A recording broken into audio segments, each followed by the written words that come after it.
Ada banget gitu ya momen-momen dimana ya aku nggak gajian gitu kan, partnerku nggak gajian beberapa bulan dan bahkan kita harus nombok. Aku juga dulu nyadar ternyata dengan berkembangnya bisnis tuh bukan berarti kita jadi bisa lebih santai ya. Gitu dulu kan mikirnya itu mitos. To grow you have to ask for feedback sih, gitu. Dan kalau dikasih feedback jangan baper. Berarti balik ke Indonesia tahun 2008 ya. 2008 sampai hari ini. Yes. Oke. Dalam proses membangun Female Dailies itu pasti banyak ups and down, khususnya di awal. I'm very sure. Ada nggak momen dimana waktu itu Mbak Hanif merasa kayak almost giving up atau kayaknya aduh ini I know I have to make it right but why is it so difficult gitu and almost give up. Itu apa? Kayaknya kalau almost give up tuh nggak ada ya, tapi memang masa-masa susah yang lebih challenging tuh pastinya ada.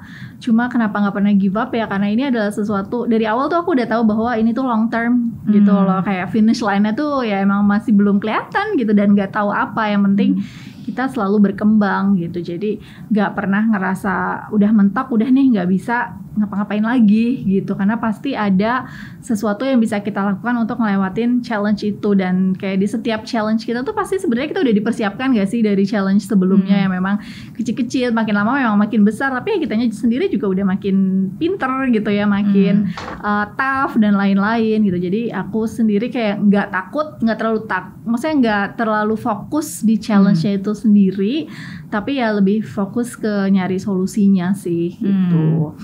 Kalau di awal apa ya, karena kita tuh media bisnis ya, media business model gitu kan, cash flow-nya lumayan berat. Gitu. Jadi misalnya kita ada campaign dengan satu brand, campaignnya buat 6 bulan nih gitu, kan kita nggak langsung dibayar kan, sementara kita harus ngeluarin uang apa segala macam. Nanti setelah 6 bulan itu selesai, baru kita bisa kirim invoice gitu, kirim invoice dan invoice-nya baru dibayar. Walaupun TOP-nya 30 hari, tapi kan kadang-kadang 3 bulan ya gitu. Iya betul. Terus udah gitu kita juga harus bayar pajaknya dan lain-lain gitu. Jadi secara cash flow tuh berat gitu. Ada banget gitu ya momen-momen dimana ya aku nggak gajian gitu kan, partnerku nggak gajian beberapa bulan dan bahkan kita harus nombokin tuh ada banget gitu. Ya cuma kita tahu memang that's part of the process ya gitu, dan kita harus improving the system gitu, gimana ya supaya ini tuh tidak terjadi lagi gitu, gimana kita bisa mengatur cash flow, bisa ngatur invoice dan lain-lain gitu, biar hal-hal seperti ini tuh tidak terjadi gitu. Itu bener banget sih, aku baru teringat nih ketika Mbak Hanif bilang tentang cash flow, apalagi di media industry, apalagi digital media gitu kan, karena ada beberapa teman juga, beberapa my friends also creating like online platform, media bla bla bla zaman dulu ya, beberapa tahun yang lalu. And then they stuck, bukan stuck ya karena mereka kan harus produce konten ya kan, harus ada writing, tapi kan harus memproduce konten berarti harus ada employee writer segala macam, harus ada yang memanage, apalagi forum juga harus ada moderatornya. So it is a fixed cost. Tapi at the same time in terms of income itu nggak bisa dimonetize, satu-satunya income cuma dari brand doang. Iya nggak? Maksudnya harus dari advertiser gitu. Sedangkan kan advertiser juga agak susah ya gitu. Nah jadi I think I remember it was the most difficult part is basically yaitu untuk bisa memaintain ini hidup, karena dia yakin ini kedepannya pasti bagus banget. Tapi kan untuk bisa bertahan hidup nafasnya juga harus ada yang bayarin.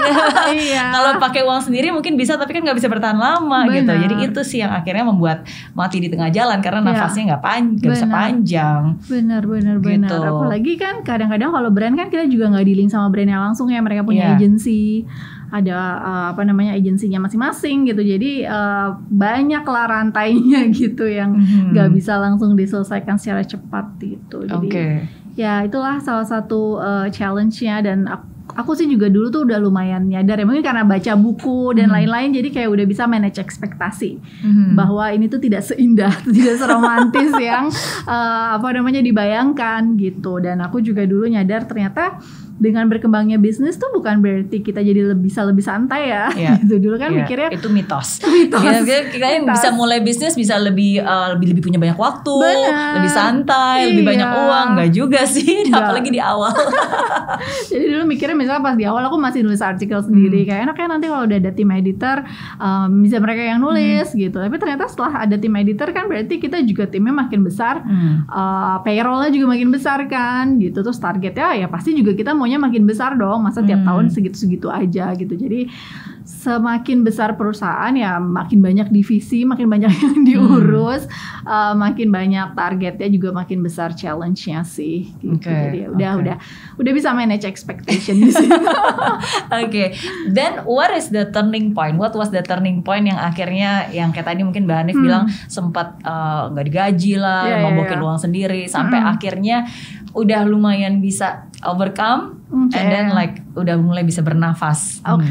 Jadi itu lebih ke memang fine tuning bisnisnya gitu ya. Kalau dulu tuh Female Daily pengennya kita bisa jadi sebuah media yang memang untuk perempuan dengan dari segala usia dan segala aspek kehidupannya perempuan lah misalnya. Kayak misalnya dulu tuh selain Female Daily kita juga ada kan Fashionist Daily. Kita ada kerjasama dengan Closet Daily yang lebih untuk foto OTD yang kayak gitu-gitu. Terus juga ada Travelers Daily untuk travel. Banyak ya. Kita ada Pops Daily yang lebih untuk kayak gosip-gosip selebriti. Terus waktu itu in the pipeline juga mau ada kayak Wedding Daily lah atau Hijab Daily kayak gitu-gitu loh. Jadi kayak banyak banget. Dulu sih ngerasanya kayak keren banget ya, dan emang untuk memulai itu kan gampang ya, basically bikin sebuah website, media, konten tuh kan hari ini juga bisa. Betul, gitu. Dan pemikirannya kan is a one stop for everything gitu kan. Terus tapi ya it's easy to start, tapi untuk maintain dan eksekusi dengan baik itu kan susah gitu. Sampai akhirnya aku tuh ketemu sama sebuah organisasi namanya Endeavor Entrepreneurs. It's a global entrepreneurship program gitu. Mereka punya cabangnya di Indonesia. Nah dari situ aku diketemukanlah dengan mentor-mentor di Indonesia dan juga di seluruh network dunia lah ya, gitu, yang kira-kira ngerti banget dengan bisnis aku gitu. Nah aku ikut kayak seleksinya, local selection panel, terus ikut yang international juga di Silicon Valley. Nah di sana banyak dapat feedback lah gitu. Yang intinya ya kan kalau orang-orang di Silicon Valley kan mereka kayak udah hidup di dunia digital tuh lebih lama ya dari kita gitu. Jadi kayak udah tahu arahnya tuh mau kemana. Jadi menurut mereka tuh Female Daily saat itu terlalu lebar gitu ya, terlalu nggak fokus gitu. Menurut kita fokus di perempuan gitu, tapi ternyata nggak bisa. Nggak bisa begitu gitu. Perempuan juga ya masih bisa di slice and dice lagi gitu kan. Dan dengan kita sangat lebar ininya, have too much on our plate, kita tuh jadi susah untuk mikirin monetisasi yang lebih lebih dalam kali ya, lebih beragam lah gitu intinya. Jadi kayak dulu masih ya seputar apa sih, banner, sponsored post, video yang kayak gitu-gitu aja gitu. Nah akhirnya kita tuh disuruh pilih kayak sebenarnya what's your strength sih, what's your passion, what's your strength, dan selama ini apa sih yang bikin kalian menang gitu ya, maksudnya unique selling point-nya tuh apa dibanding orang-orang lain gitu, bisnis-bisnis lain. Dan setelah kita lihat datanya, ya memang yang paling kuat di Female Daily itu adalah beauty. Gitu. Jadi kita memutuskan untuk tutup semua tuh daily yang lain. Kita cuma pertahanin waktu itu Mommy's Daily aja. Jadi Mommy's Daily waktu itu udah ada ya? Udah ada. Cuma kita percaya maksudnya ini masih sangat-sangat berpotensi lah gitu. Jadi kita keep tuh Mommy's Daily. Nah akhirnya kita cuma keep satu si Female Daily dan fokusnya di beauty. Kalau dulu tuh masih ada beauty dan masih ada sedikit tentang fashion, tentang lifestyle lah gitu. Tapi kita cuma mau fokus di beauty karena dilihat dari datanya beauty tuh has so much conversation gitu kan. Kalau misalnya kita perlu beli serum atau apa sih kita kan Google dulu kan ya, cari dulu gitu, tuh harganya mahal dan it's something you put on your skin, jadi takut kan nanti bermasalah dan lain-lain. Sedangkan kalau kayak baju kan ya udah kita ke mall, kita lihat satu toko yang lucu ya, dicobain harganya pas ya udah beli gitu. Kita nggak Google blazer apa gitu kan. Dan fashion changes so much every 2 weeks pasti ada koleksi baru. Sedangkan beauty tuh developmentnya kan lama. Jadi kalau kita cari suatu produk dari puluhan tahun yang lalu juga masih ada gitu sampai sekarang.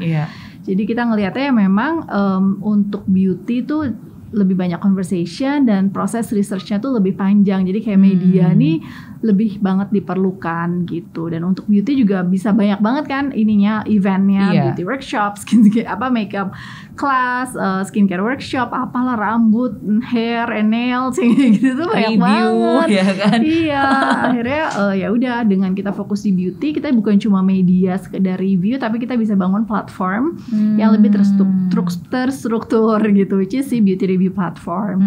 Jadi di situ misalnya kita lihat satu produk, kita bisa lihat reviewnya nih dari 1.000 orang, dan di situ kita bisa filter lagi 1.000 orang nih siapa aja sih. Aku cuma mau lihat yang kulitnya sama nih sama aku gitu, misalnya kayak oily skin, dry skin, itu semua bisa difilter. Jadi review yang kita lihat di situ bisa benar-benar berdasarkan yang memang tipenya kita. Iya, sesuai dengan beauty profile kita. Nah, yang detail-detail kayak gitu tuh nggak akan kepikiran kalau sebelumnya kita punya berbagai macam media. Sampai akhirnya kita bisa bikin Beauty Expo itu, Jakarta X Beauty, Surabaya X Beauty, dan tahun lalu mau bikin Medan X Beauty. Tahun berapa berarti mulai memfokuskan ke beauty female di beauty tuh di 2015. Oke. Berarti mungkin pas kita ketemu itu dikit-dikit kali ya. Kita lupa sih ketemu tahun berapa, harus dicek fotonya dulu. Dicek di Instagram. Harus dicek di Instagram. Oke. Seperti itu. Ya, itu benar sih ya. Sometimes kadang-kadang kita berpikir bahwa kita udah bener nih, udah fokus kok ya kan. Tapi ya sometimes getting views from other people, apalagi mungkin mereka yang memang udah di depan kita ya, in terms of industry, in terms of platformnya, itu will give different views and different insights sih. Iya, jadi aku mikirnya memang in order to grow you have to ask for feedback sih, gitu. Dan kalau dikasih feedback jangan baper, gitu kan. Kebayang kalau aku dulu di Silicon Valley terus baper gitu ya, terus nggak mau dengerin dan udah ngerasa pilihan aku itu udah yang paling baik, ya pasti nggak tahu aku sekarang seperti apa gitu, dan female lead seperti and that's apa. Hard, that's very hard, because karena kan kita kan selalu berpikir bahwa ini kan idenya saya yang paling tahu, orang saya melahirkan idenya kan, ya kan, maksudnya you don't know it's my baby gitu kan. Sometimes kadang-kadang kita akan berpikir seperti itu, bener nggak? Iya, bener banget. Oke. Tapi aku ngerasa setiap habis baca buku tuh selalu ada semangat baru gak sih gitu. Well, actually you have hundreds of mentors actually by reading books. Aku tuh sedih banget kalau ngelihat orang tuh gak berani bermimpi gitu loh, Mer.